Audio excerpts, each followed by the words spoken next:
Écoutez, cette année 2020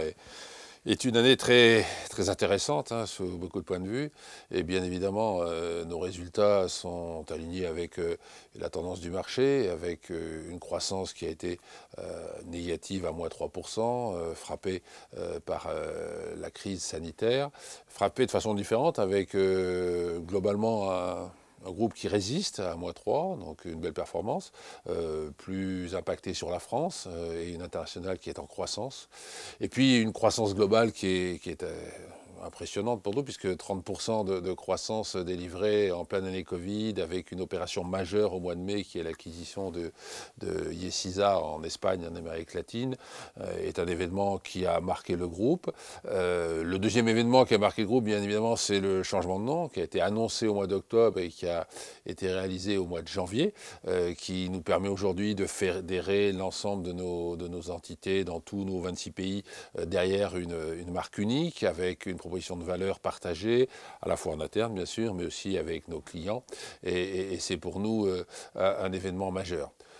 Globalement, cette année a démontré aussi quand même la résilience du groupe et sa résistance, puisque nous avons maintenu notre marge opérationnelle à 6,3%, dans un contexte que vous connaissez, compliqué, à la fois d'un point de vue personnel, mais aussi, et bien sûr, d'un point de vue professionnel, avec des pans d'activité qui se sont arrêtés, figés pendant le deuxième trimestre, des pans d'activité aussi qui ont été perturbés et qui ont été impactés par cet environnement, je veux dire, perturbant pour le business et pour les investissements. Et puis, un Q4 qui a vu un redémarrage dans la quasi-totalité de nos pays. Et nous sommes convaincus que porté par cette dynamique de Q4, porté aussi par une tendance très positive sur l'impact de la transformation digitale dans l'avenir et la résistance et l'avenir de nos clients, nous espérons que l'environnement économico-sanitaire restera dans cette amélioration continue que nous voyons depuis le mois d'octobre, et que nous allons pouvoir repartir sur une dynamique de croissance qui nous permettrait d'atteindre une performance alignée avec ce que nous avons pu délivrer historiquement. Donc globalement,